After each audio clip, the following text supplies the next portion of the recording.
There's something magical about big brasseries, and Paris has plenty of them, and there's so much more than the food when you go to a restaurant like this. It's the whole culture and the ambience and sitting there and just looking at all the different people having a nice evening and seeing the service staff running around making sure that everyone is served in a very high tempo.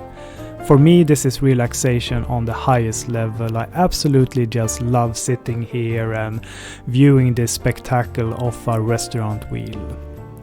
Tonight we're gonna review Brasserie Bofinger that opened in 1864, meaning that this is one of the older brasseries in Paris.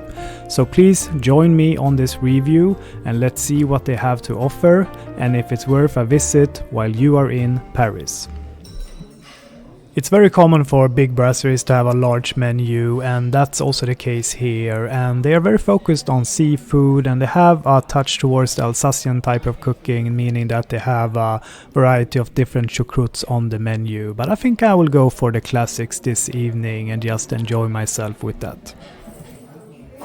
If you haven't tried a French onion soup before, I suggest that you do that in a setting like this. It's absolutely fantastic, and it's often made by a homemade type of a stock, flavored with some white wine and herbs, and then of course you have a very generous amount of onion that is caramelized and bringing a lot of sweet flavors into the soup.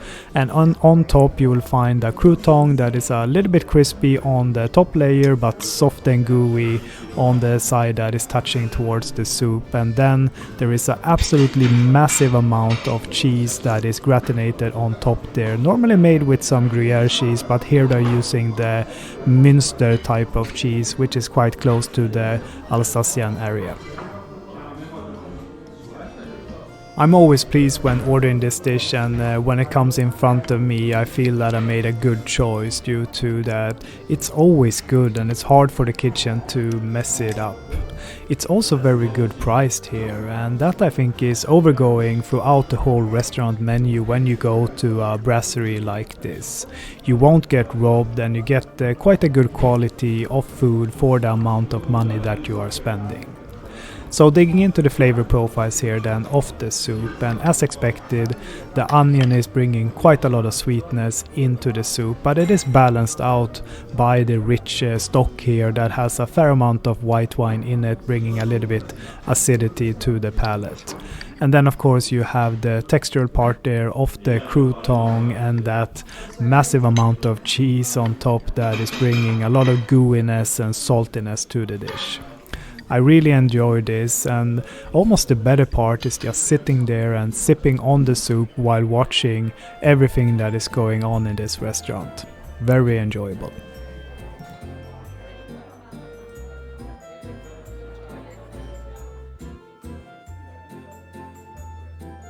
For main course I went with probably one of the more famous dishes that you can order in a restaurant like this, and that is the entrecote together with some béarnaise sauce and French fries. This is a type of dish that is just keep on coming back to me. I cook it a lot at home, I order it a lot in different restaurants, and it has a very special place in my heart. And here we can see a very simple presentation with just the meat on the plate. You have the sauce apart there in that nice silver bowl, and then just some simple French fries on the side. And you don't need more than this. As long as you just get all the flavors right, this will be good. So how did this variation then taste like? Well, starting with the meat, it actually was a little bit chewier than I expected, and I don't mind if the meat is sometimes a little bit chewier. I actually can enjoy that, but here it was a little bit over the edge. Then coming to the béarnaise sauce, and if you haven't had this sauce before, it's basically a warm emulsion that you make with egg yolks and a reduction of wine and vinegar and some herbs, and you beat that until you get a thick consistency, and then bit by bit you pour in melted butter into the flavor that you want in this sauce, and then it's flavored up with some herbs dominated by tarragon. In this variation I lacked a little bit of acidity, and you need that due to the large amount of butter being used in the sauce, and I was also missing a little bit of freshness from especially tarragon here. And lastly, coming to the French fries, and I don't really have any complaints here. They were crispy and nice and had a clear potato flavor. Well, the classics just keep on coming in here, and here we have another one, Île Flottante, floating island, call it whatever you want. Basically a meringue that is poached in milk that's flavored up with some sugar and vanilla, and then you have a really ice cold vanilla sauce underneath that and a caramel sauce and some nuts on top. A true classic and something that I enjoy a lot. This was an absolutely massive portion, but we are lucky here because it looks bigger than it is, and of course there's a lot of air in that meringue. But however, I was getting a little bit stuffed at this point and I actually couldn't manage to finish off this plate of dessert. But flavor wise here, as expected, it was good. The meringue really light and fluffy in its character, and for me it's so important here that the contrast between the meringue and the vanilla sauce here needs to be the temperature, and they got that right. The vanilla sauce was a lot colder than a normal fridge, almost ice cold, and that brings a lot of freshness into this otherwise sweet dessert.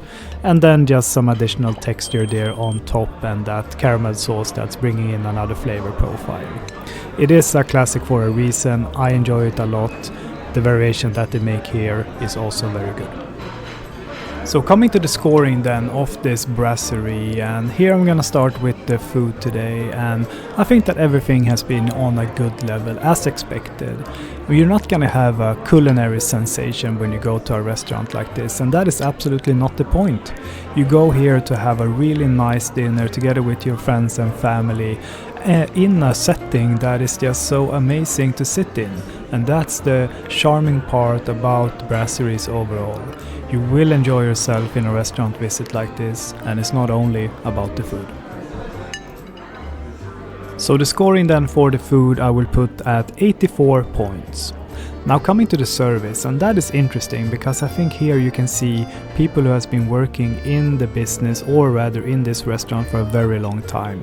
They know it from the inside and outside, and they are so quick and efficient.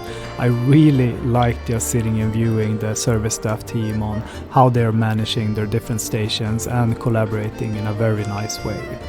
Therefore, I'm putting the service point here at 87. It's been working as a clock. It's really impressive to see this in action.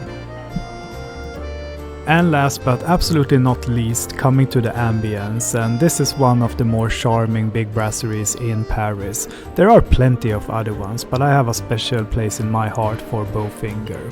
I think it's beautiful with the black interior there on the seating, and you have that big dome figure in the main part of the dining room. I'm gonna put the ambience rating here at 92. I really enjoy myself sitting in a restaurant setting like this.